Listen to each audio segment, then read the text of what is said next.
Okay, once again, welcome to today's webinar. My name is Sierra Sanchez, and I will be behind the scenes helping to produce this webinar.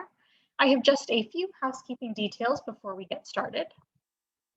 First, we would love for you to introduce yourself, so please use the chat box at the bottom of the screen to share your name, city, or state, and your organization. Be sure when responding to select both panelists and attendees so that we all know who is here. All attendees are in listen-only mode, but we encourage your engagement by posting questions in the Q&A box. We will dedicate the last portion of the discussion to respond to the questions you post. This webinar is being recorded, and a link to the recording will be emailed on Friday to all who registered. And we are also streaming this webinar on our Facebook Live page as well. All resources that you see shared in the chat will be compiled and shared in a follow-up email to all webinar registrants, and materials are accessible on GLR's Community Learning for Impact and Improvement platform, aka CLIP. Please take 30 seconds to create a free account if you haven't yet done so, so that you don't miss the bios, slides, and other materials from today's session. And finally, we'll be posting a brief on-screen evaluation during Q&A and highly encourage you to respond. This helps us with our commitment to continuous improvement. Finally, before we start, I would just like to call your attention to our upcoming GLR Learning Tuesdays webinars. Next week on July 6th, we encourage you to join us after the holiday at 3 p.m. Eastern Time for an important discussion with executives of sector-leading organizations such as the Education Commission of the States, the Education Trust, and others exploring state actions in support of accelerating equitable learning recovery in a session titled Meeting the Moment, State Policies and Spending Decisions. Then on July 13th, we will engage in another follow-on discussion to the April Forum, co-sponsored with Education Week, when we will learn from Dr. Pamela Cantor and her colleagues in a session titled Learning Happens Everywhere, Returning to School with a Whole Child Perspective. Finally, on July 20th, we have an exciting doubleheader with a peer exchange focused on the work of our partners at Reach Out and Read at 12:30 Eastern Time, and another session focused on state policies at 3 p.m. Eastern Time, this time with Chief State School Officers. We'll be sure to add a link in the chat box for more information and registration for these upcoming learning opportunities. Joining you now is Emily Samos, Senior Consultant with the Campaign for Grade Level Reading. Thank you and enjoy the webinar. Thank you so much, Sierra, and hello to everyone. Welcome, and thank you for joining us for today's GLR Learning Tuesdays webinar titled A Peek into Playful Learning Classrooms, What Success Looks Like.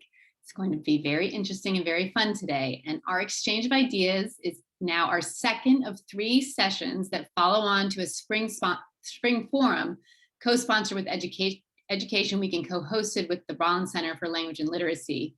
And that April session examined data indicating that post-pandemic fall 2021 classrooms are expected to include more students who have not yet had a full year of kindergarten, Head Start, or pre-K, and for whom everyday attendance is not yet habit or routine, bringing with them the effects of having spent so many months isolated from peers in classroom settings. So hopefully you've all had the chance to preview that data presentation, and you can really see in that presentation the virtual representation of what these classrooms will look like and how this is going to create some challenges for teachers in the fall.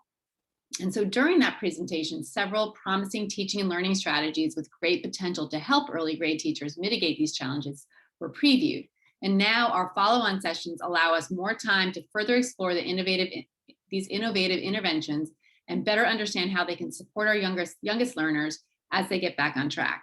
And so today we have the excellent opportunity to again learn about the playful learning approach from Dr. Kathy Hirsch-Pasek and really dig into this theory of teaching and learning.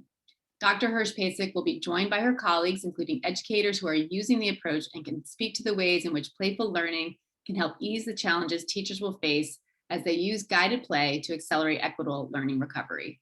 And to get us started, I have the privilege of introducing Dr. Hirsch-Pasek, who will then briefly introduce her colleagues and launch our discussion.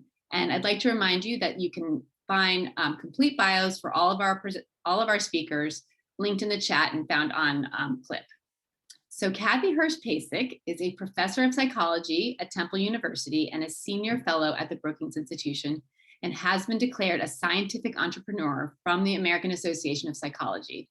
Very cool. She is the author of 16 books and more than 250 publications, and is a member of the governing board of the Society for Research in Child Development.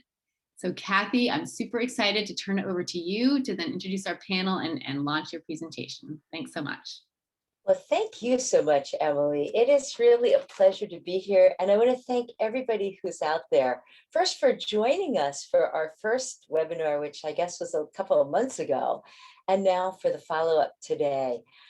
Today, I am super excited because I get to introduce you to part of the dream team.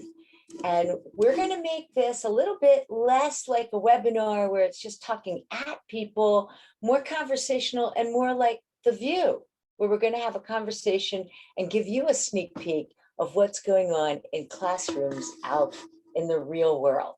So let me start, if my other wonderful members of the team can come in, with Ginger Pfeiffer. Ginger Pfeiffer is a master teacher. She's enjoyed a long career as a nursery through 5th grade teacher in both public and in independent Quaker schools. In 1987, she entered the world of Friends Central School, where they were using thematic play-based learning. And that was the norm. And what she tried to develop there and did develop was a kind of 6 C's, a breadth of skills education for all children that allowed all kids to have access to a wonderful and deep education that's sticky and generalizable. So thank you, Ginger, for all you've done as a teacher and most recently as an administrator. Next, we have Dr. Carol Lautenberg, an assistant superintendent for teaching and learning design in the Godfrey Lee Public Schools in Wyoming, Michigan. Carol, I can't tell you how much I have already learned from you. Carol sits as an assistant superintendent in a school that is mostly Latinx, in a school where it's 80% free lunch, and she creates miracles with her students and with her community. It takes two in co-design, and she's figured out how to do that. So I had to introduce you to Carol. She also serves on the Innovation and Redesign Committee for the Michigan Governor Student Recovery Advisory Council.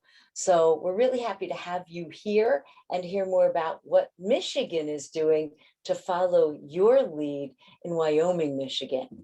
Finally, we have Kim Nisbet, who's an assistant professor in the development of human development and family studies at the University of New Hampshire.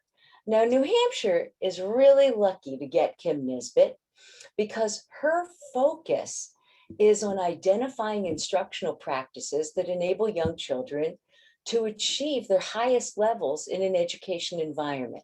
But maybe even more so, she's one of the brilliant young minds who's coming onto the educational scene. So when New Hampshire passed their law that every kindergarten in the state should have a playful learning environment, they were lucky enough to have Professor Kimberly Nisbet right there in the pocket to help guide them through the process as they move from policy to implementation.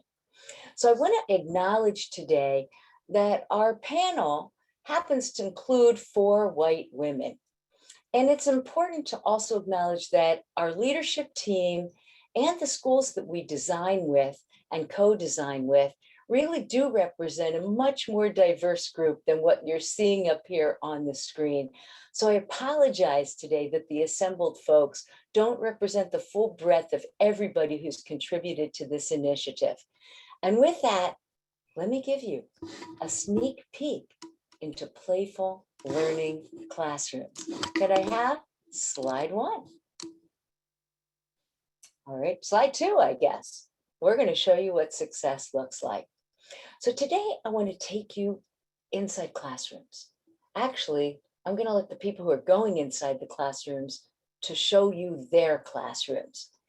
And what we have found is that by using a playful learning pedagogy, teachers are telling us they're happy to teach again. They're just finding more joy in the classroom, and so are the students telling us exactly the same thing. It's heightened learning and the breadth of skills. And I'll explain what we mean by that. That maybe it's time to go beyond just thinking content and to move to think about helping kids get along with other kids, helping kids to learn how to communicate better, helping kids with critical thinking, with creative innovation, helping kids take intellectual and physical risks and learn from failure. We call those the 6 C's. And by using a full breadth, we don't leave out content, but we include it in a broader palette of skills that we think children need for the 21st century. And in fact, this offers a way to access learning through cultural variability and to bring more equity into your classrooms. The cool thing about what we're doing right now is we're not descending on schools and saying, this is the way to do it. We're working with schools, with teachers, with administrators. And so the program I'm about to show you is education co-designed for educators by educators. Next slide, please. But the story, of course, started a long time ago. In our last episode together, we talked about the turmoil of last year, the turmoil of the years before, where we saw so much descending on teachers. The teachers were feeling somewhat handcuffed. And we wondered whether this might be an opportunity to rethink education for our time. So let us start by looking at Michigan in the early 20th century. Just compare the photograph on the top with the photograph on the bottom. And as Carol had me think about, what would it take for us to outsmart the robots? Well, let's go to the next slide and see where this leads us. In the next slide, you see that as we look over time, in fact, just starting back in 1983 and moving just to 2014, the jobs that we need to outsmart the robots are going to be what we call non-routine cognitive jobs. Those things that require thinking that you can't do routinely. The other jobs are kind of falling by the wayside. So when we look at what we want out of an education, we have to get kids to those non-routine cognitive levels where they can invent the next great invention and the next great society. Next slide, please. 2020, of course, didn't help. Let's face it, guys, it was a truly awful year. Over 90% of our children were out of school. By last May, 95% of teachers were reporting doing online learning. I should rephrase that. For most of us, it didn't feel like online learning. And some people are telling us that we're losing about 2/3 of a grade in math and 1/3 of a teaching year in reading. And this affected many more under-resourced communities or children from under-resourced communities and non-connected communities than children from more resourced communities. What are we going to do in light of this? Should we just pull our hair out and go, oh, it's so bad, education can't recover? Boom, next slide. Well, not really. People are actually grabbing hold of this and saying there's a new call for an educational system that might actually help us teach in the way that brains learn. Now, I should add here that when we talk about this, it's a mindset change. What we're not doing is adding the burden of extracurricula. We're adding a little bit of joy, a little bit of playfulness, and asking us all to think differently about what we do in the classroom. Here you see Linda Darling-Hammond, who just came out with a report, June 8th, 2021. Education aims to give every student opportunities to learn and thrive. But the outdated design of our schools, well before COVID, I should add, contributes to widening inequalities. Science provides a path forward. Next slide, please. We agree, and our own recent research suggests that we do know a lot about how kids learn and about what they need to learn to offer a more evidence-based, equitable, and measurable accountability in the future. Next slide, please. How? Well, children actually learn best. Actually, I'll tell us, we all learn best when we're active, not passive, when it's playful engagement designed around a learning goal.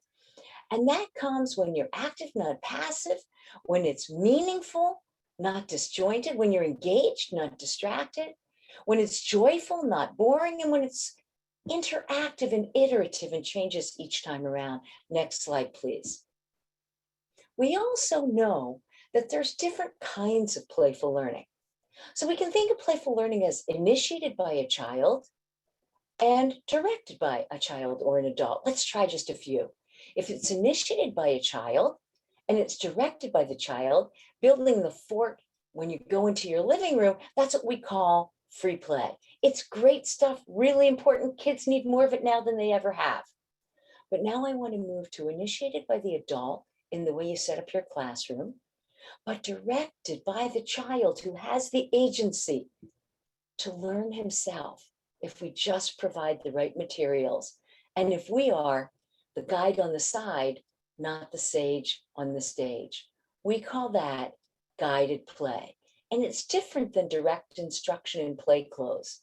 And it's certainly different than when adults co-opt learning and say, no, we'll take over for the kid. The kid needs to direct himself. Next slide, please. What do we need to know? Well, we know a great deal about the skills children need. And as I suggested before, content may only be a part of it.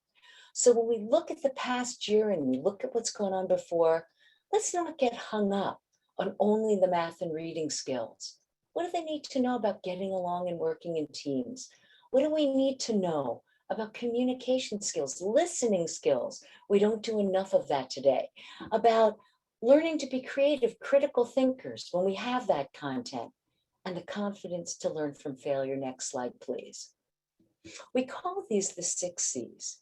And so if we take the what of learning, the 6 C's, and we blend it with the how of learning, playful learning, we might just have a recipe for creating a new kind of mindset in education that can blossom for all of us as teachers and for our children. Next slide, please. The system has been tested in schools in Michigan and Pennsylvania, and it's being tested throughout the state of New Hampshire. It's also been tested in informal education through what we call playful learning landscapes. And I'll put playfullearninglandscapes.com in the chat so that you can look up that initiative as well. Literally changing public spaces so that we can make them more engaging for families in the environment, at bus stops, at libraries, and at supermarkets. Next slide, please. Today, we're going to take you behind the scenes.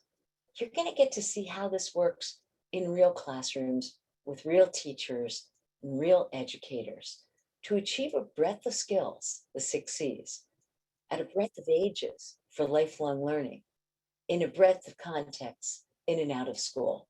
Next slide, please. And after you've seen it for yourself, we've been working really hard over the last month with our extended team, many of whom you don't see here today, to bring you what we're calling the ultimate playbook. Join us for joyful, accessible, culturally variable, equitable education. We can bring it to your school in a series of training modules that we can tell you about a little bit later. But come on in, because we're ready now to help you get there with us and to help you build the system with us. It's now my greatest pleasure to turn it over to one of the teachers who's really the pro. Ginger Pfeiffer, take it away. Thanks, Kathy. Hi, everyone. I'm Ginger, and I'm delighted to be here today. Well, I've worn many different hats as an educator. The one I've worn the longest and the one I am most passionate about is teacher in my over 45 years in education. As Kathy has said, and as you all know more than anything, it has been the most challenging year. Whether you've been teaching in person, been virtual completely, or been using a hybrid model to teach your classes. As a mom whose 3 adult children followed their parents into the family business of education, I've lived those challenges personally in my family and in my longtime community, Friend Central School, which is located about 6 miles outside of Philadelphia. So I ask you, how do we mitigate the challenges of unfinished learning in the last year and a half? I believe with my whole heart from all those years of teaching that the answer is sparking engagement in playful learning. This has been a commitment of my school for over a half a century. No, I haven't been there that long, but almost that long. And I've had the good fortune to work among teachers who share this commitment. This is so particularly true. Coming off isolation, being at home, looking at a screen, not being able to engage in social interaction. The best way to build community and to build joy for your students as well as yourself is through engagement in playful learning. Next slide, please. So we all have to begin with mindset. Kathy mentioned that. What is your role as teacher and what does it look like when you're teaching your class? Next slide. Kathy mentioned sage on the stage or guide on the side. Now we all know, if we're teachers, that both roles are part of doing this work. But what I have learned in so many years in my learning community is that effective learning requires so much more than the delivery of information by a sage on the stage. Next slide, please. So, what is our role? You're a facilitator for exploration and discovery. That for me, initially, was a real change in mindset. And I am of the belief that we all have to remind ourselves every day that we go into that classroom, every time we plan a lesson for our students, that we're facilitators. Yes, we have to give information, but really it's a shift in giving agency to children. And it really is about an inquiry approach where we're asking them questions to get them to think. So we want to be that guide on the side. Next slide, please. So play-based teacher-guided learning. It's active, engaging, meaningful, and socially interactive. And every time we plan a lesson, we should be asking ourselves, is this lesson for our students active, engaging, meaningful, socially interactive? Next slide, please. Now, guided play, and that's been my really life work because of my work at Friend Central School. It gives agency to the student and it moves students from passive listening to active participation. And I will say to you, in the beginning of my career, a very long time ago, I can see myself sitting in front of children in kindergarten, holding a book, showing them something that I want them to learn, and they're just sitting there, legs crossed, staring at me. I'm not proud, but that is the beginning of when I think about my career. But there are different ways to integrate guided play into your classroom. Now, we all know teachers come in all forms. Jump right in. Tip my toe in the water. Dip it, not too much. Maybe I'll consider this facilitator role at another time. And then there are those teachers who just say, No way. Well, I was dipped my toe in the water when I arrived at Friends Central School. And as I saw the reaction of my students, their excitement, their just the joy they felt coming to school, I decided mind shift, change. And there are different ways to integrate guided play. It could be you have a field trip and the next day and you want, or an assembly, and you want to get your children, students up to speed on what they're going to be seeing and experiencing. But instead of just talking to them about it, let's take the rainforest as a topic.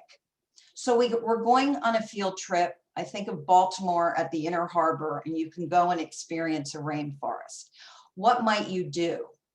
Get them into groups, have them work together, maybe making a big poster, or give them blocks. Have them show you what they think they're going to see if they are going into a rainforest. Or it could be 3 activities in a week or 6 in 2 weeks on the topic of the rainforest. There, you might introduce them and ask them what they think a rainforest, what the layers of a rainforest might be. You ask them, you elicit from them. They start talking about that. You start talking about the animals they think they're going to see that live in a rainforest. Talk about the weather. But in every case, when you plan that lesson, what you're doing is you're giving them agency.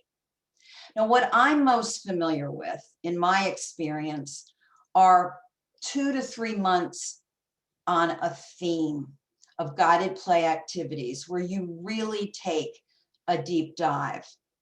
And I'm going to show you some more slides from my school and some reflections of a deep dive into a theme.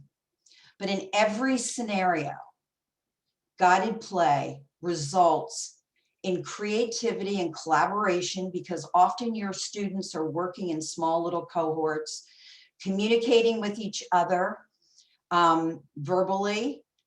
Sometimes when they're older students, it's in writing. And sometimes they have to solve problems when they're working in a little cohort, and they have to do some critical thinking. And what I've seen over and over again is a strengthening of confidence, where children, when they're working together in collaborative ways, they take risks and they try new things. And if it doesn't work, it's trial and error, but they succeed. So when children take the lead and are given agency, what you will see as a teacher is the 6 C's. Next slide, please. So here's an example of what I know, guided play through a theme. There are many themes you can pick, and it really can be from what your prescribed curriculum is. You're going to see pictures of how you can create an identity. You can choose an anchor text, which will help you create an identity. It doesn't mean transforming your whole class. What it can mean is just a little part of your classroom. Everything else looks the way it normally does. But if you can create an identity for those children, when they walk into that doorway each morning, they believe that they're in a rainforest, in Antarctica, in a city that you're studying. It's an opportunity for teachers and students to work together to create active, engaging, meaningful, socially interactive work times. Students are given agency. They take more leadership in their learning. They become experts about the topic, and they are invested, and they are motivated, and they are joyful. The teachers guide the learning to create a rich and authentic learning experience. Next slide, please. Teacher-guided play through a theme where the experienced students they relate to each other. And the result is deeper meaning of the content. It's sticky. And that's, in my opinion, what our ultimate goal is, that information and experiences are internalized and not forgotten. they stick. Next slide, please.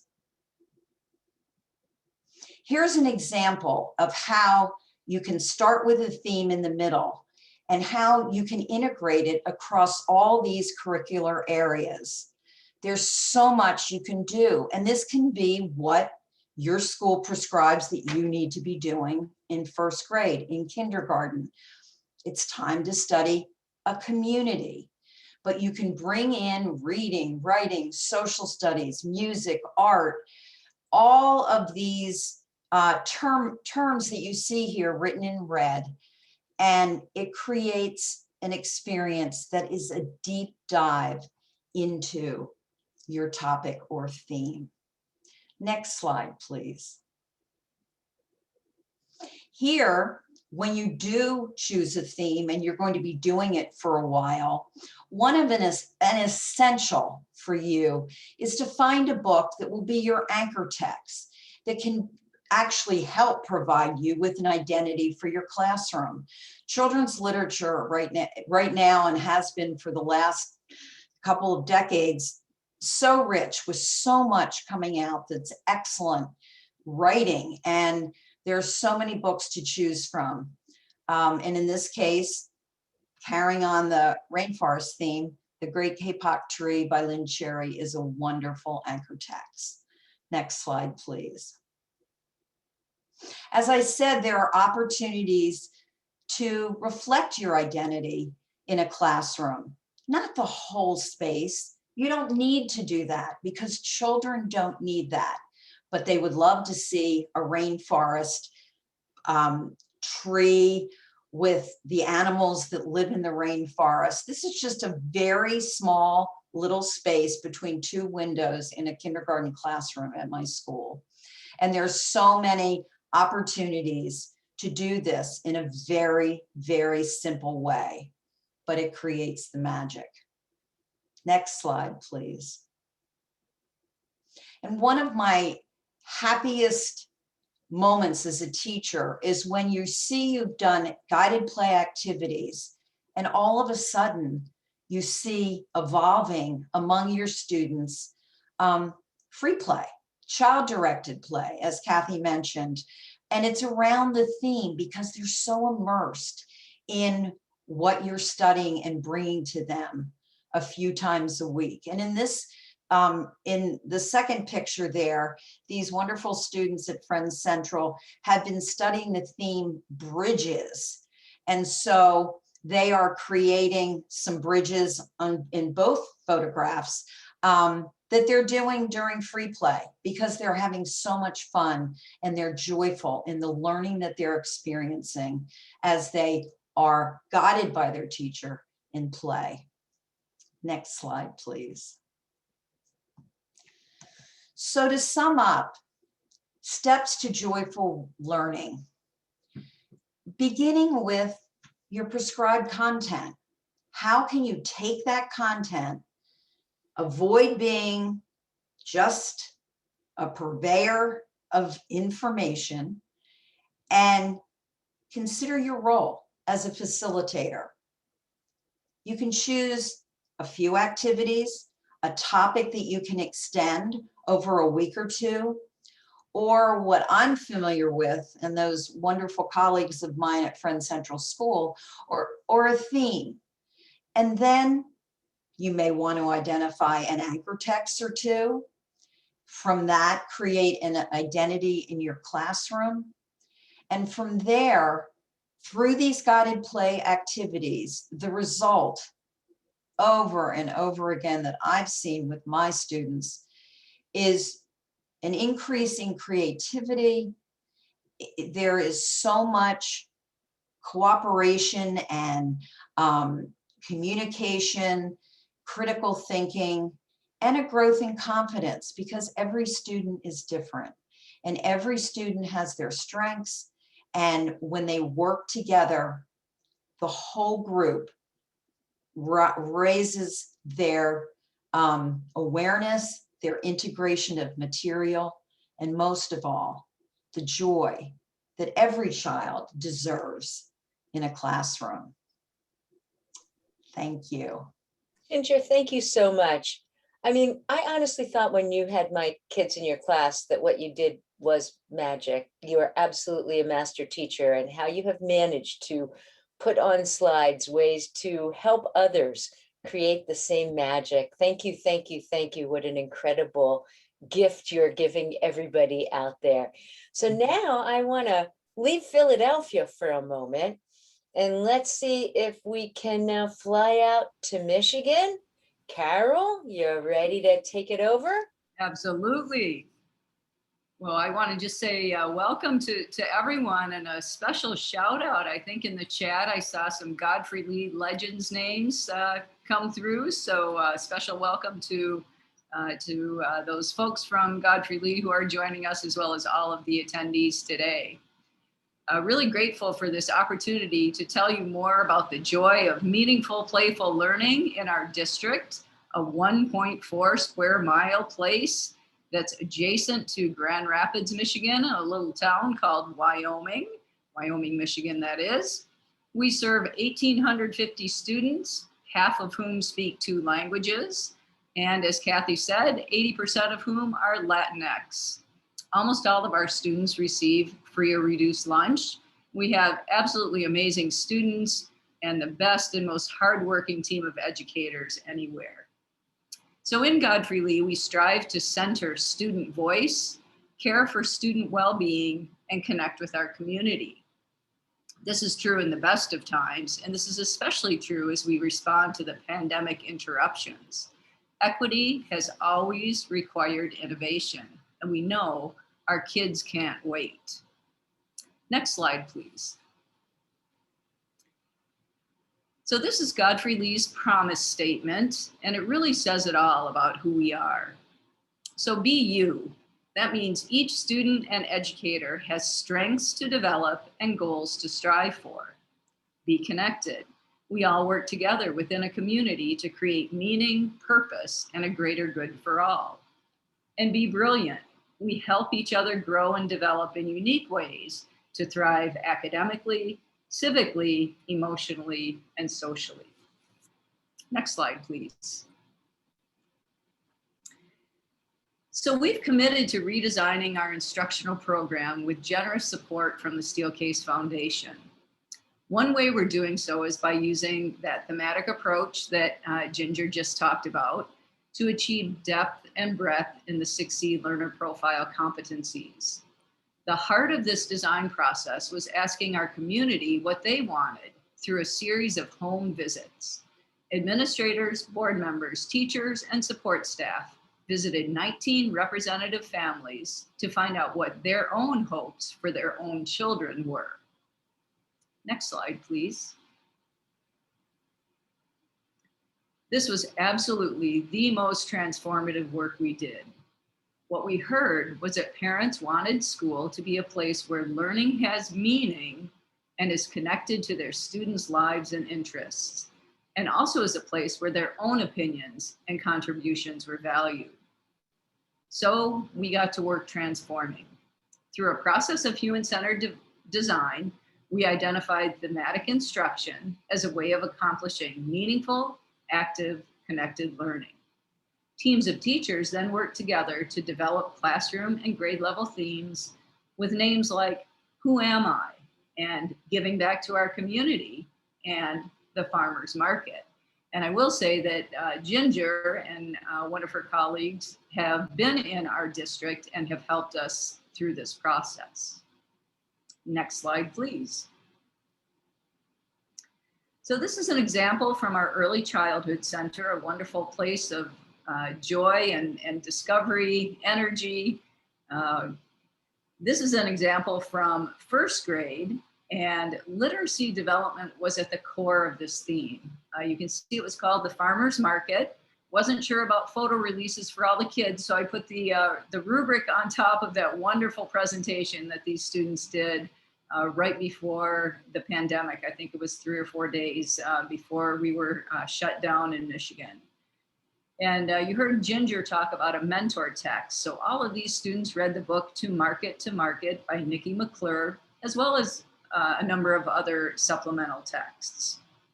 Then learning in all content areas was planned in year-long projects, such as writing a recipe book based on family recipes. Remember the makeup of our district. We have a very diverse group of students. So this was an exciting time for students to share their own culture with other classmates. And then the students also grew and sold vegetables, and then they performed this theme musical. Well, teachers assessed in traditional ways throughout, but they also observed growth in the 6 C's. You can see the grid here. It looks a little bit different than the one that Kathy showed earlier, but it's the same construct. And they used a blank template of the framework to collaborate on what they would do to help students grow at each level throughout this thematic project. This collaborative process of finding look-fors for the 6 C's was used by many of our teaching teams all the way up through high school. So I know it's hard to read, so I'll just read a couple of these for you. So in the critical thinking C, a student at level 1, which is seeing is believing, might, quote, ask basic questions while on field trips and inquire about what they see, hear, smell, taste, and touch, which is a good start. But if they're at a level 4 using evidence, they might reevaluate their chosen product while they're at the farmer's market and make adjustments and make recommended adjustments on packaging, price, or product size. So you can see what a difference that is between a 1 and a 4 and what growth that would indicate in that student's development in that C. This farmer's market year-long theme was full of memorable, connected, and playful learning experiences. And we were very disappointed that it was interrupted by the pandemic. Next slide, please. We also connected with our broader community. The campaign for grade level reading highlights the role that museums and libraries can play in exposing young children to literacy-rich environments. We've been fortunate in Godfrey Lee to have wonderful partners from our cultural and philanthropic community. The first one I want to highlight is Grand Rapids Art Museum's language artists and the work of Education Director Emily Jarvie. This wonderful program implements a playful approach to traditional writing skills, such as using description, sequencing, and identifying similarities and differences. After many sensory experiences in the museum itself, students then create an imaginary animal. This one happens to be called the Zearded, not bearded, but Zearded dragon. And then they create a narrative text to go along with it that meets those outcomes that I indicated earlier. Teachers collaborate on the specific standards to emphasize. One of the most important connections made through this is with parents. Parents are asked to chaperone the visit to the museum and are invited to the final exhibition. At one exhibition, one of our parents said to me, "I never knew that I could come here. I'm going to bring my whole family to see this museum." A playful approach to learning can open new worlds of belonging in our communities too. Next slide, please. In a second collaboration, this one with the Grand Rapids Public Museum, under the direction of Education Director Erin Corin, both students and teachers play as they together discover, explore, and learn. Called Immerse, educators collaborate to choose which experiences and exhibitions align best with their own classroom or school goals. Teachers go from being a content deliverer, that sage on the stage, to being a curriculum creator by building a week-long themed curriculum using the museum's resources. Activities such as how to read a cultural artifact allow students to play as they discover and investigate in a guided way using tools and resources to draw their own conclusions from a group of 10 related artifacts. And that's what you see in the discovery kits. Our data show that Immerse increases collaboration, creativity, and confidence. Students journal and reflect, discuss and compare conclusions. They learn to provide evidence and they take a risk with their thinking. Curiosity increases. Student projects also extend learning back into the classroom through themes chosen by the teachers. An end-of-year showcase at the museum includes an authentic audience of families, community members, museum staff, and donors. Next slide, please. Feedback on this playful approach from teachers is strong. Themes and playful experiences have brought depth and breadth to learning for our students and joy and meaning to the process of creating learning experiences to our teachers.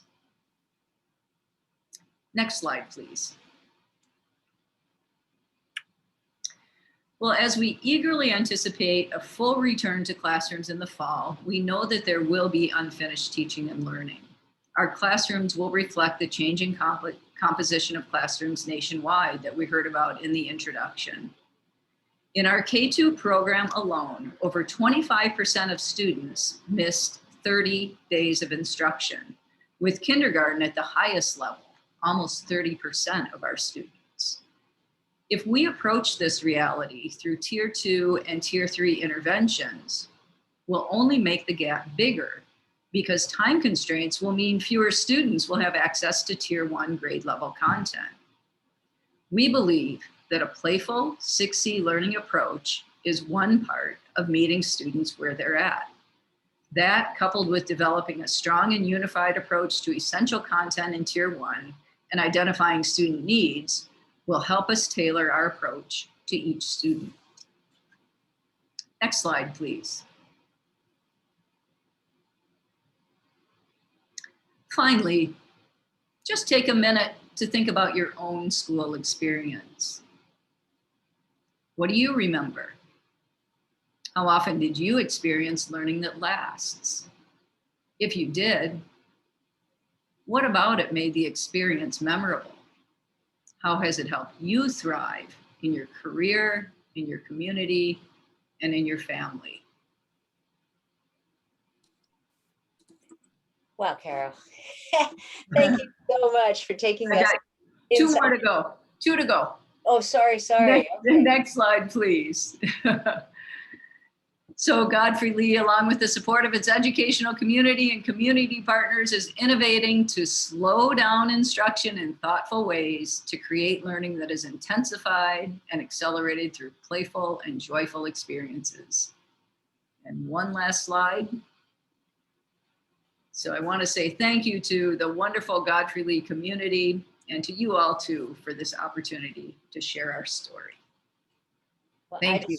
Kathy, it's all yours. No, I just want to say super thank you to you, Carol, because, you know, it's, I know when people hear it for the first time, when we went to Canada, Roberta Golinkoff and I were giving a lot of talks there, and teachers would say to us, well, wait, it seems impossible. You know, it's a really cool theory, but how in the world would you ever make it work? And I'm seeing from what you're saying and what Ginger's saying, by gosh, it actually does work.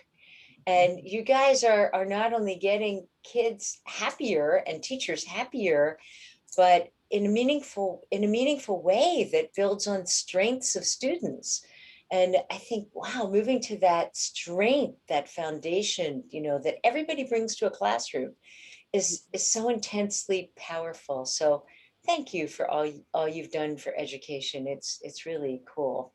And folks, if you do have questions, please submit them, and we're going to try to answer them both live and in a question and answer right after we hear from our last speaker, not least but last, and that is Kimberly Nisbet, who's going to now take us to the wonderful state of New Hampshire. Thank you, Kathy. It's a little hot here today, but it's a beautiful state to be, and I am grateful for the opportunity to be here today to share with you the wonderful work we're doing in New Hampshire. And I say we because I get to be here as a face of a tremendous set of coaches and educators and policymakers and stakeholders that are really coming together to make some really substantial change for what early childhood education, and in particular, I'm going to focus on our work in kindergarten, has meant. So taking a different perspective, we're a state. And so we actually recently had, next slide, please. We recently, in 2018, I guess that's not that recent now, we had a educational mandate. So legislation was put in place that, and this is the text from it, from a House bill that said, educators shall create learning environments that facilitate high quality, child-directed experiences based on early childhood best teaching practices and play-based learning. And this came in response to our kindergarten programs getting funding to be full-day programs. So there was this concern that now that we have full-day kindergarten, are we going to be pushing down didactic instruction that we tend to see in the elementary schools into our kindergartens? And so this legislation was put into place this mandate was put into place to really highlight the importance of what we know is developmentally best practice in early childhood.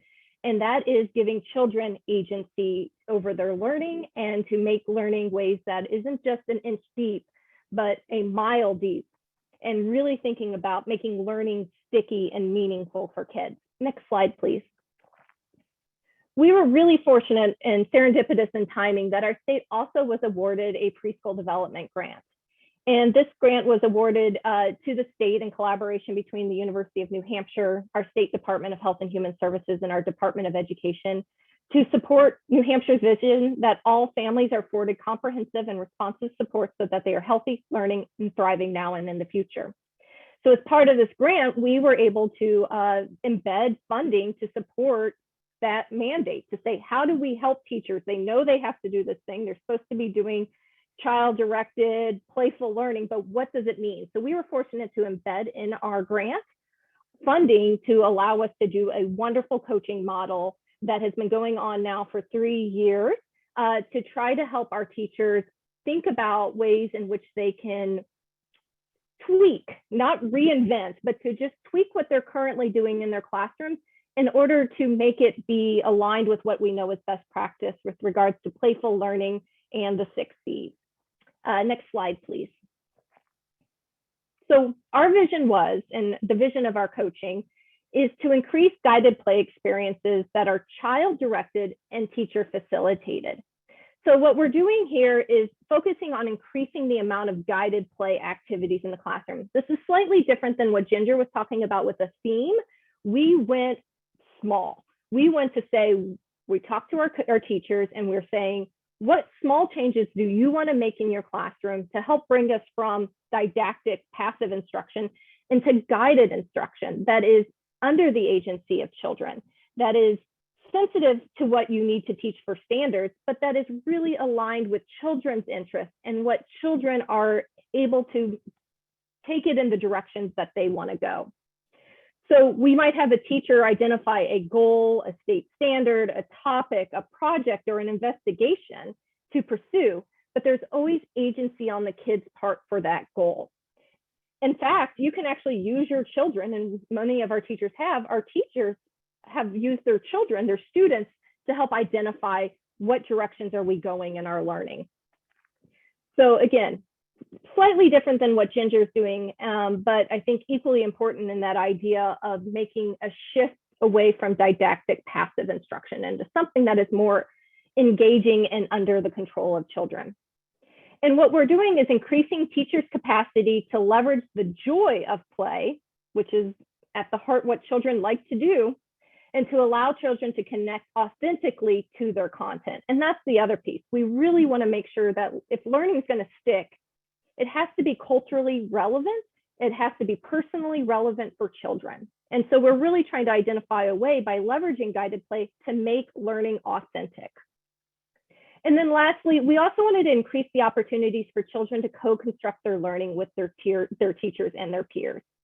And so what we mean here is we want to provide opportunities for children to talk to each other more, to more opportunities for collaboration, more time for children to not just be sitting as a passive participant of their education, but to be actively co-constructing the experience with their teacher and their peers. Next slide, please. So to reach these goals, we did a couple different things. One is at the heart of this is of our wonderful coaches are teaching our teachers about guided play. It's a framework. It is a general approach that can be integrated into any curriculum that is already a standard of a district. And so what we're hoping to do is provide this framework or lens in which we can review and think about our own instructional practice. And we've done this a couple ways. We've done workshops, numerous workshops, even with targeted districts all across our state or even more broad. I'm excited to say that our coaches had like sellout capacity for some online workshops we're doing this summer in the matter of just days. So there's a lot of interest in just having a workshop focused on teaching about these principles and providing an overview. And actually about half of our districts, so there's about 100 school districts in New Hampshire, over half of them have had at least some participation in one of these workshops. What I think though is really special about what we've been doing is our embedded coaching model. So this has been a smaller subset of what we've been doing, but this is working with about 50 teachers now, or about 1/4 of New Hampshire's, from about 1/4 of New Hampshire's districts, to provide coaching in their classrooms. And so we know that workshops are fine, I get some content, but to truly understand something, we have to live it, we have to experience it. Just like kids, right? We don't just tell them something, we have them experience it and work through it. And so we've been really using a model of embedded coaching to provided to help teachers translate the knowledge that we're teaching through our workshops on guided play to their classroom practices. Next slide, please. So our coaching approach is this idea of doing cycles that include goal planning with teachers. So it is under the facilitation of the teacher to identify their goals. We do, I should say, our coaches do focused observations with those teachers, and they engage in a process of reflection and feedback. And this is done in collaboration with the teacher. Just like we say we're not about a sage on the stage, it's about being that guide from the side. That is the same for our coaching model. So our coaching is individualized, it is co-designed with our teachers. It's intense. It happens about every 2 to 3 weeks. Our coaches are going in and working with those teachers.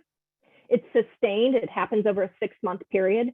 It is context specific, meaning it is embedded in the classroom. We are there with the teacher as she's teaching or he's teaching.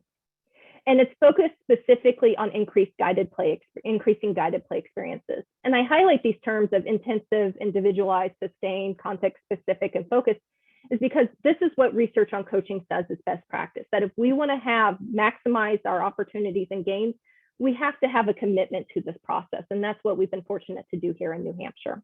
Next slide. So we've done this through 3 years now. So our first initial cohort that engaged in our coaching model was in 2019-2020 school year. And here we were fortunate that we got information from teachers before the coaching and after the coaching to understand how the coaching might have changed their practice. And we were, blown away by these teachers, one, just in general and what they were able to do, but also the kind words that they had about the efficacy of our approach. And specifically, we saw that through our coaching, we increased their comfort level, their views of the practicality and the importance of play-based learning. And they became better able, in their own opinions, to construct these experiences. So I have 2 wonderful quotes on this slide. I could tell you to read them. I will also have links to you to some videos of our teachers talking about their experience and also our coaches speaking about what they do as their approach that I hope will be shared in the chat. But ultimately, it's about bringing joy back to teaching, and that we gave agency to teachers to do what they know how to do. It's not about replacing them with robots. It's that mechanization that we were transitioning to, and that's not what teaching it is. It's an artistry, and we try to be sensitive to that. And I think our teachers really appreciated that. Next slide, please. And then unfortunately, a pandemic happened. We had great aspirations in the fall of 2020 and into the 2021 school year to go back in with another cohort. Well, the world had other plans for us. So we still had teachers that were on board to interact with us. And so we engaged in monthly remote professional learning with them over that course of the time. And our teachers were from all different types of modalities. They co-constructed and shared together, regardless of whether they were teaching in person. We had in-person instruction in New Hampshire. They were a hybrid model where they were transitioning between remote and in-person, or if they were fully remote. They worked together. And I think this is the other thing that's really important, is about developing that professional learning community among the teachers to build off of each other and to do this together, because it's about co-design. It's about working together and collaborating. The very things that we're trying to teach our kids, right? We want to teach them to communicate. We want to teach them to collaborate. We want to teach them to be creative innovators. Well, this is what we do when we also bring teachers together, just like we bring children together in a classroom. Next slide, please. And looking towards the future. So we are hoping for a post-pandemic world and starting back in our embedded coaching model for the 2021-2022 school year. And we have learned from prior experiences. I want to thank our teachers because it truly is a research practice partnership in our coaching model that we are getting better in what we're doing because of our teachers and our administrators.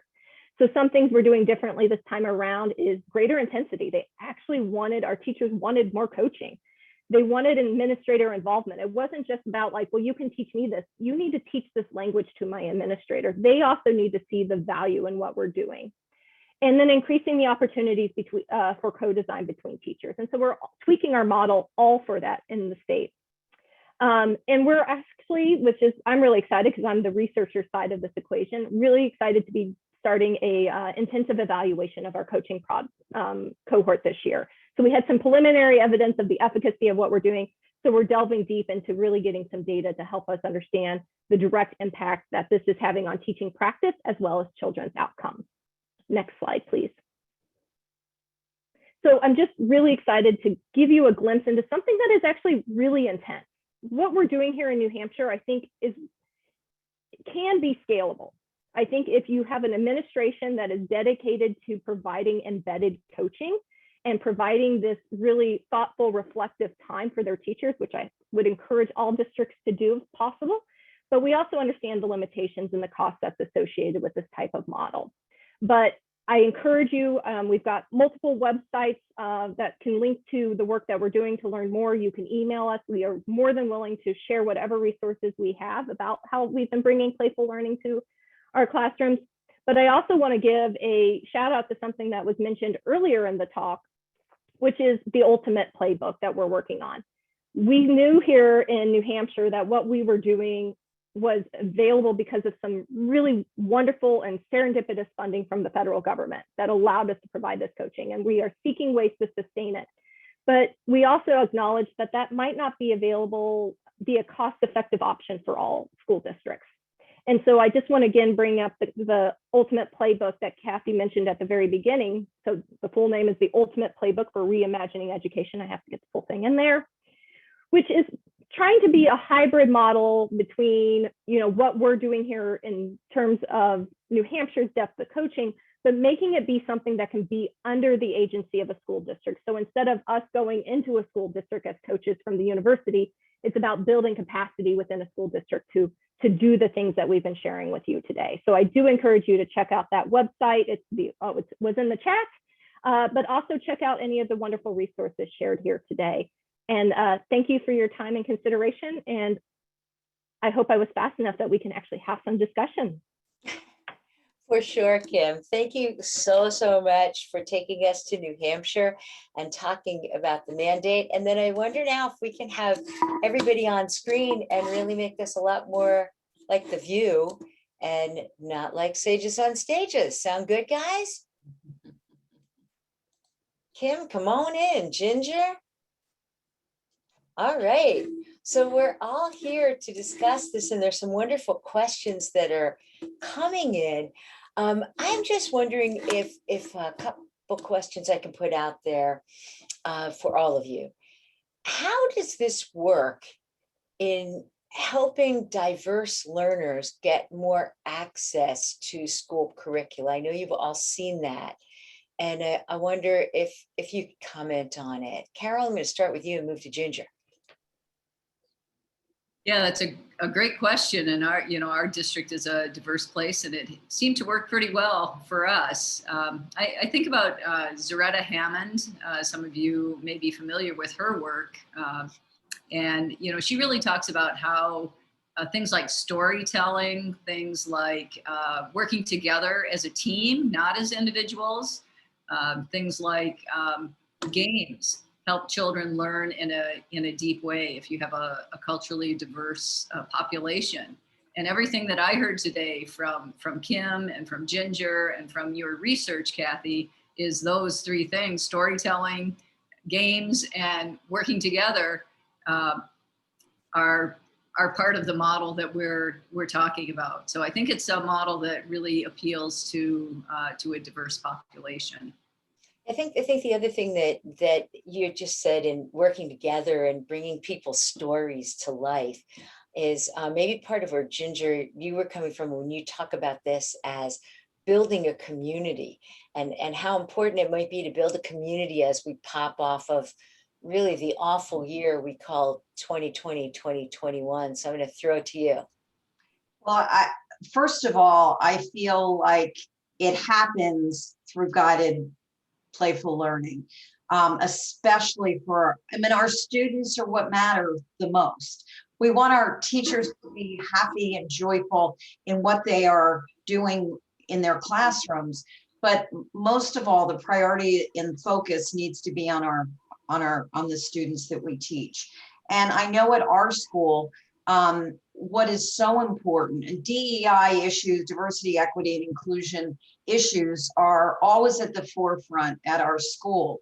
I mean, we want our students to see themselves reflected in the adults that are in front of them, in the books that are on the classroom shelves, in what is put up on the walls, and in the conversations that we have when we have conversations. And so that's number one. And I think we have our diversity of our school population is not exactly what Carol has in her school district, but diversity, DEI is so important that we always are considering, as we consider themes, as we consider the topics that we choose, that we're bringing to our population the idea that there are people in the world that are different from, but we're not better than. It's just a different way of living, a different climate, and so forth.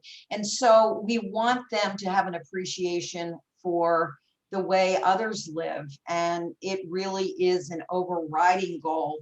And through guided play, the children, are experiencing it in a hands-on experiential way. And it makes a huge difference in the way they feel about getting out of their cars in the morning or getting off the school bus. They want to be in that building and they want to experience more.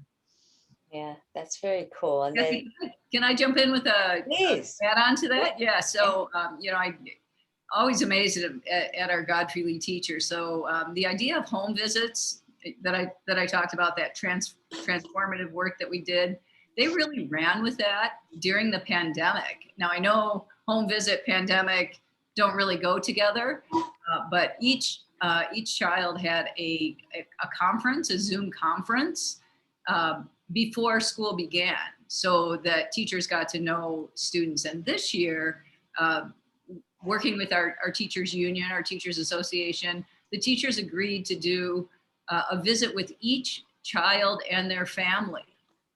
Talk about a bridge, talk about helping make families feel, number one, welcome, number two, comfortable. And that's a first observation too for teachers about what is this child's strength? What are they interested in? It's just a remarkable way in my mind for teachers to build a bridge before that first day of school when the school bus rolls up.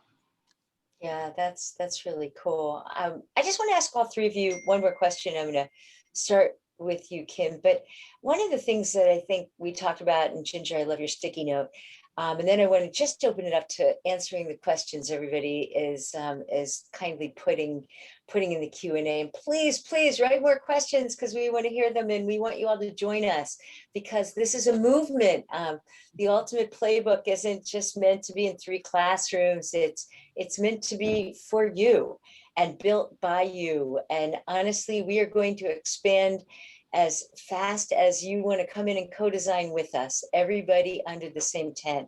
This is about what we can do with teachers, for teachers, and with communities. And that gets me to my last question, which is the question about deep dive and sticky learning.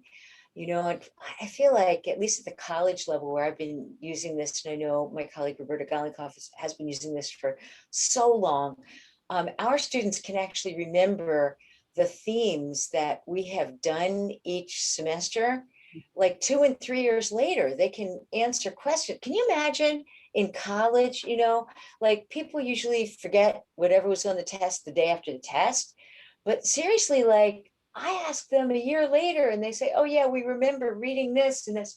So I'm curious about how you think this kind of approach leads to sticky learning and deep learning and transferable learning. And Kim, I'm going to start with you.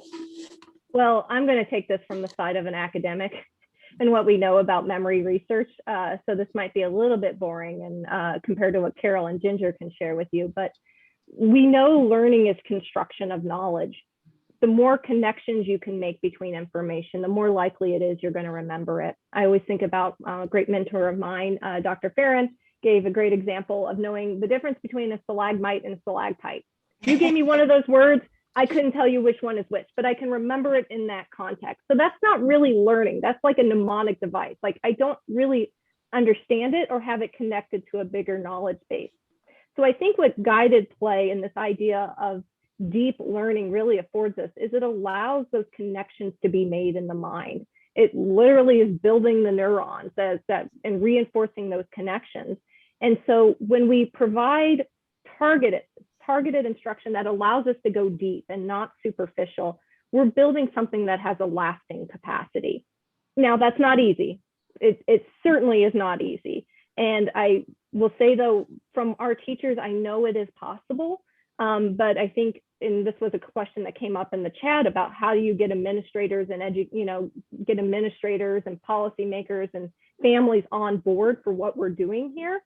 And I think it goes back to the science of learning. Like we know that there are certain things when it's personally relevant, when it's building on an existing knowledge base, when it is given an opportunity to be tested out and transferred in a novel situation, that's when learning occurs.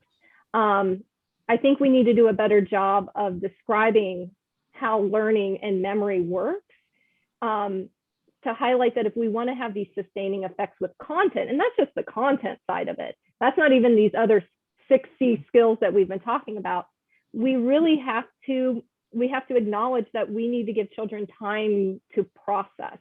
We need to give adults time to process, too. So I would encourage that as well.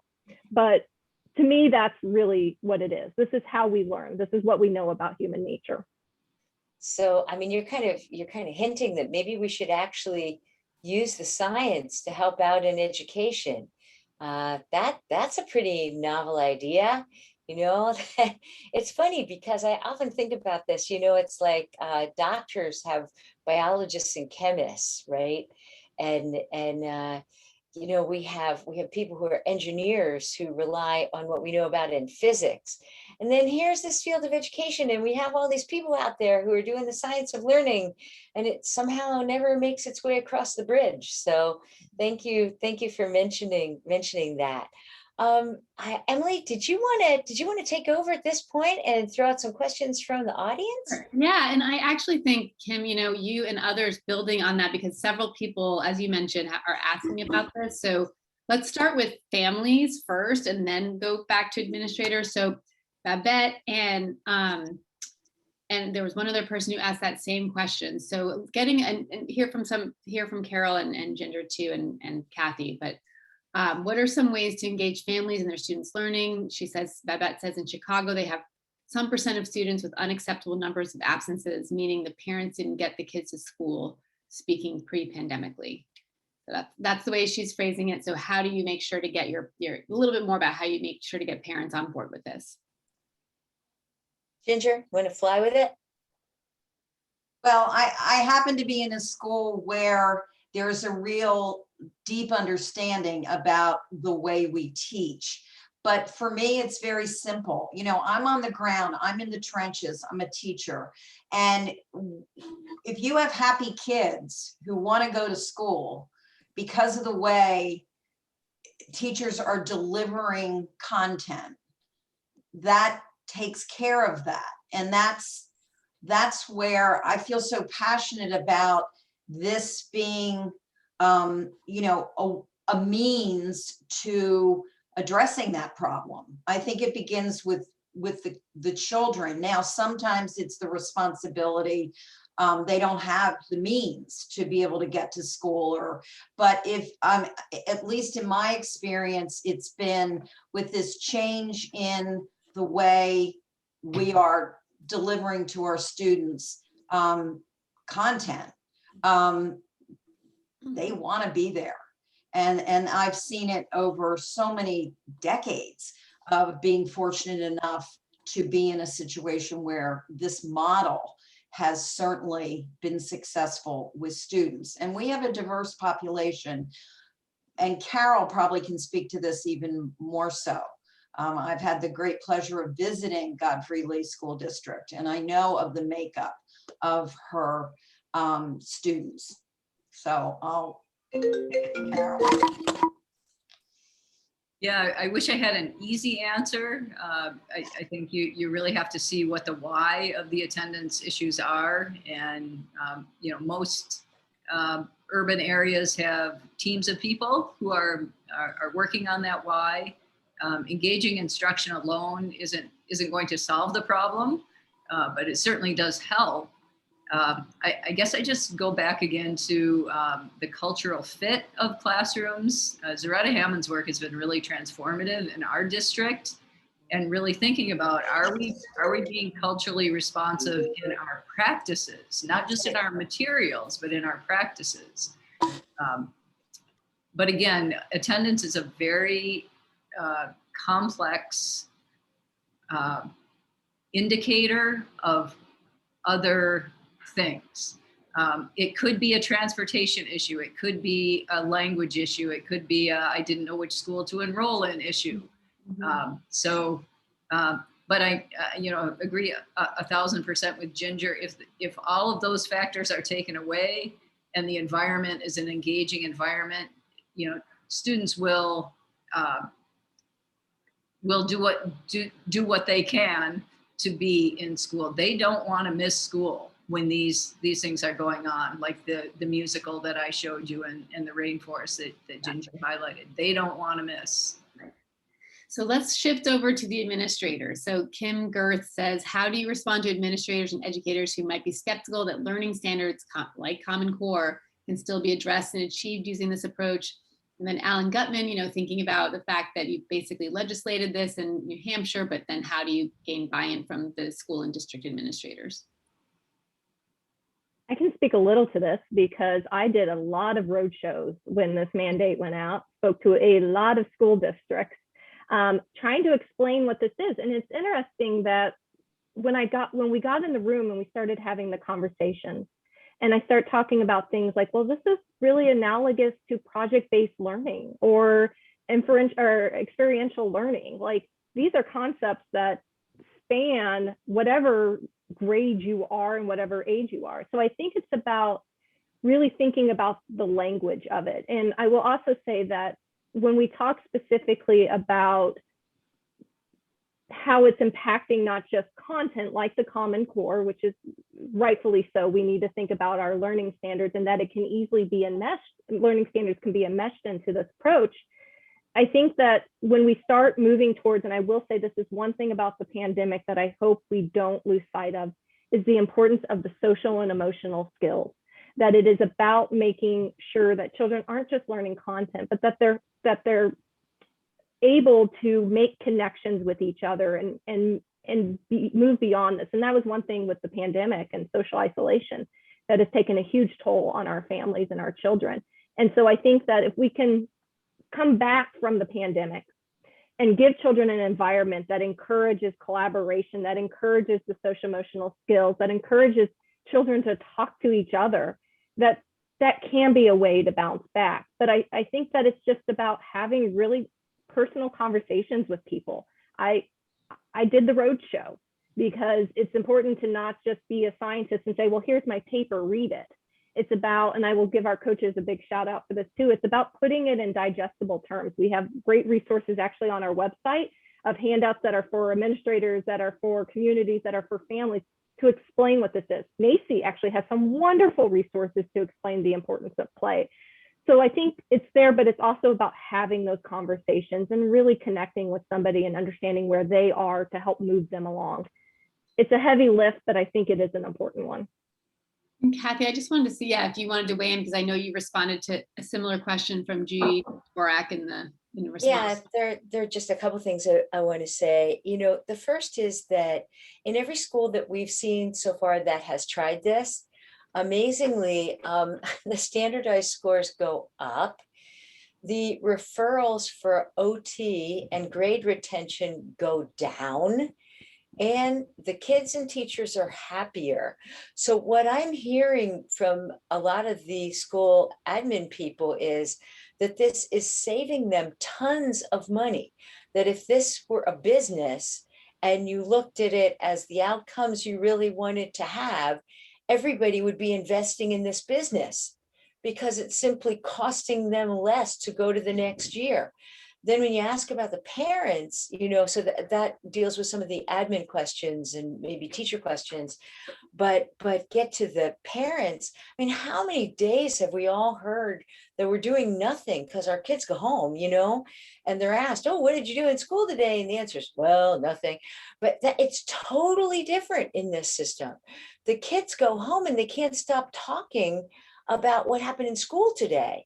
So they want to bring it back. So the parents then get more engaged with the school system, which is incredible. And I remember the first year I tried this, it was at a school where, parents might or might not show up. So, I was planning on kind of being just in time for the parent-student meeting that year. And I get this call about 20 minutes before the parent-student meeting happens. And I said, what's up? They said, well, you better get over to the school immediately. There's 300 people here.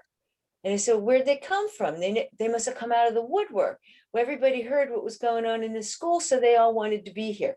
So we're seeing, honestly, it's like a movement, it's a whole different thing. And I just wanted to get to one other question that is asked these questions. These questions, by the way, are great. Keep them coming. Turning to Ginger and Carol, is there a theme that wouldn't work? I saw that question and I've really been thinking a lot about that. No, you can't, there isn't a theme. Like I saw, what's the hardest concept?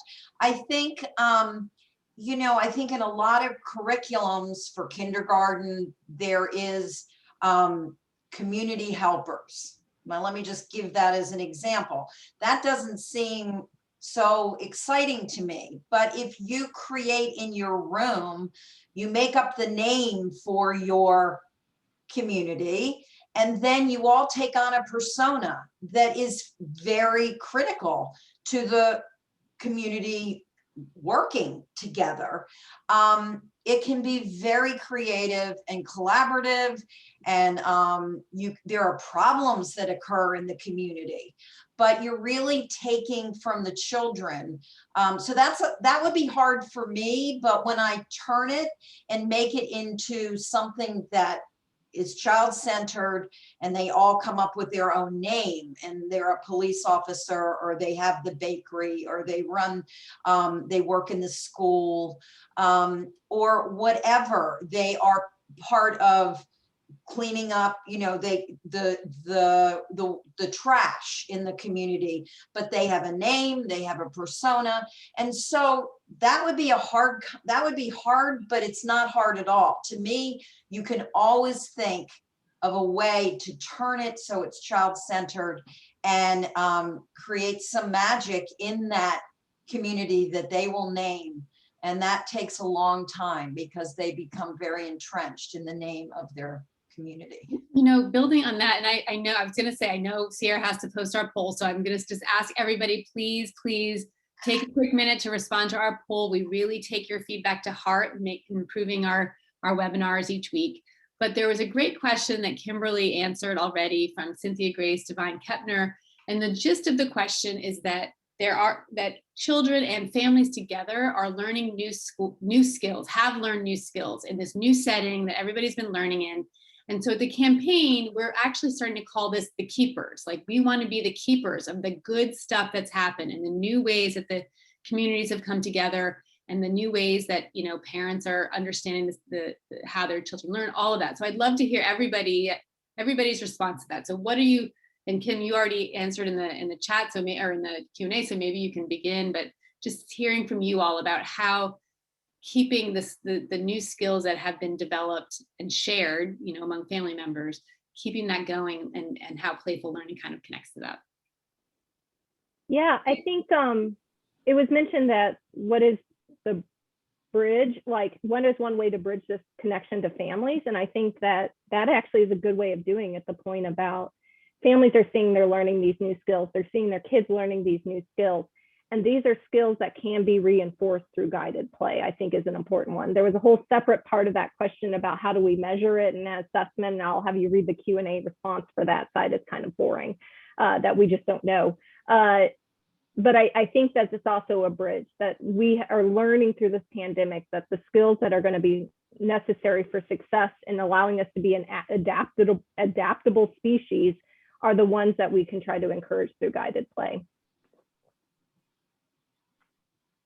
I just want to, if I may, before I get to your really wonderful question, Emily, I want to respond to Alan, who has written such a great question about the inequity elephant in the room is that early childhood caregivers and educators who do play and guided play, and yes, we agree too that free play and guided play are both important, are paid much less than people in the public school system. And I will let you know that some of us go out there every day fighting to make sure we increase wages for people who are in pre-K. Now in Canada, I always, speak to Canada. I must say I'm in love with Canada. Anyway, our neighbors to the north have figured out a way to deal with that by really professionalizing a lot of what goes on in early education and paying higher wages. And in fact, when they do the transition to school now, when you go into Ontario's kindergarten programs, in the entire province, they have started a playful learning kindergarten, and they're moving it up. As opposed to moving all the academic stuff and pushing it down on kids, they're moving the playful learning up. And you can guess what happened here. Well, the early educators were considered a lot of the professionals here. And in fact, Canada shot to the top, of even the international test scores. And I just want to say, by the way, that this is not just a story about early education. This is also a story about education all the way up. If you care, if you're interested, if you want to come back, you learn it better. If it's, Carol talked about narrative, if it's in a narrative, it's a story, you learn it better. My college students learn it better because we're trying to do a playful learning approach, in college, which may sound bizarre. So I think we have to just keep working it to make sure that teachers are paid what they should be paid as the professionals that they are.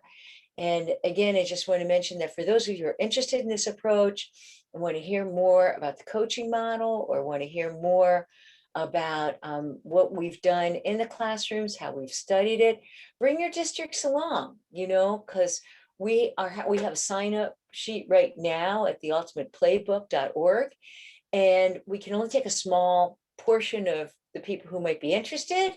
But we want to work with you to keep developing this so that at the end of the day, we can elevate everyone.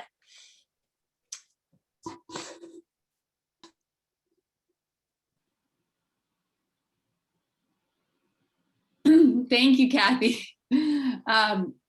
Well, I think, we've got about 2 minutes left. And there was one last quick question for you, Kim, about the mandate, and just wanted, Q Redmond wanting to know what are some critiques and what do you think are the best parts? If you want to answer that quickly, and then we can wrap up.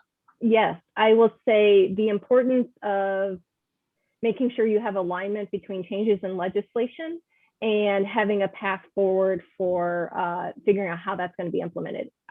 We were lucky. I mean, I was at a university that is a Reggio Emilia philosophy. There was also mentioned about Vygotsky and stuff, that we live this. So that's another great tie over, that if you want to go into learning about like another philosophical approach that aligns well with this, jump into the Reggio Emilia literature. But I would say my biggest critique was that this legislation was put out, but we didn't have the infrastructure in place to respond to it. So I think making sure that there is some alignment between what is being put forth by legislators and what that means for the school districts that are actually implementing them. That would be my biggest thing. But it worked out well, and I'm delighted it worked out well for our state, but I think it's always something that we need to consider. Well, we are at 4:30, and I cannot say thank you enough. Kathy, Ginger, Kimberly, Carol, this has been absolutely amazing. And thank you so much for all of you. What a great discussion, flying through that chat, all the great questions that have been posted. We cannot thank you enough. And I do want to just encourage everybody to come back and join us, because we've got some great sessions coming up. And I do want to say we do have one more Education Week follow-on with Pamela Cantor. That's on July 13th, focused on the returning to school with the whole child perspective. So again, we'll have a chance to talk about this and talk about, kind of keep that this similar theme. But again, next week we have a discussion around state policies and spending, and if we're meeting the moment there. And it's funny that you said about, you know, not being ready for legislation, or for, you know, the legislation in New Hampshire, and the same thing kind of with this money that's getting thrown at school districts. So that's what next week will be about. Again, July 13th, Pam Cantor. July 20th, a great double header, as you can see on the screen. And I do want, it's not on the slide, but we also have GLR week coming up beginning July 26th. So we encourage all of you, and stay tuned for more information about that. So thank you again for this incredible discussion. Thank you again for everybody else who didn't speak today, but gave your voice on the chat and in the Q&A. And thank you to our incredible, incredible panel. Thanks, everybody. Have a good afternoon. Thank you.